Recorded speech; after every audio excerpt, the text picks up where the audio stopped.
1975వ సంవత్సరంలో దేశవ్యాప్తంగా ఎమర్జెన్సీని విధించి రాజ్యాంగ స్ఫూర్తిని దెబ్బతీసినటువంటి వారు, అదేవిధంగా వేలాది మంది సిక్కుల్ని ఊచకోతకి గురి చేసినటువంటి వారు పార్లమెంట్లో నీతులు పలకటం అనేది ఇది చాలా హాస్యాస్పదం.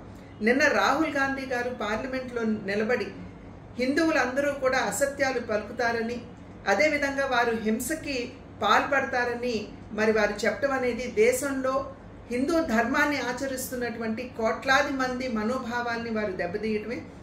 కనుక రాహుల్ గాంధీ గారు వెంటనే భారతదేశానికి, అదేవిధంగా హైందవ ధర్మాన్ని ఆచరిస్తున్నటువంటి హిందువులందరికీ కూడా వారు వెంటనే క్షమాపణ చెప్పాలి.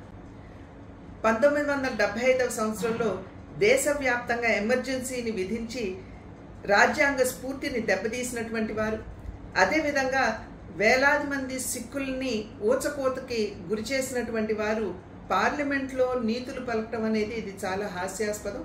నిన్న రాహుల్ గాంధీ గారు పార్లమెంట్లో నిలబడి హిందువులందరూ కూడా అసత్యాలు పలుకుతారని, అదేవిధంగా వారు హింసకి పాల్పడతారని మరి వారు చెప్పడం అనేది దేశంలో హిందూ ధర్మాన్ని ఆచరిస్తున్నటువంటి కోట్లాది మంది మనోభావాల్ని వారు దెబ్బతీయటమే. కనుక రాహుల్ గాంధీ గారు వెంటనే భారతదేశానికి, అదేవిధంగా హైందవ ధర్మాన్ని ఆచరిస్తున్నటువంటి హిందువులందరికీ కూడా వారు వెంటనే క్షమాపణ చెప్పాలి.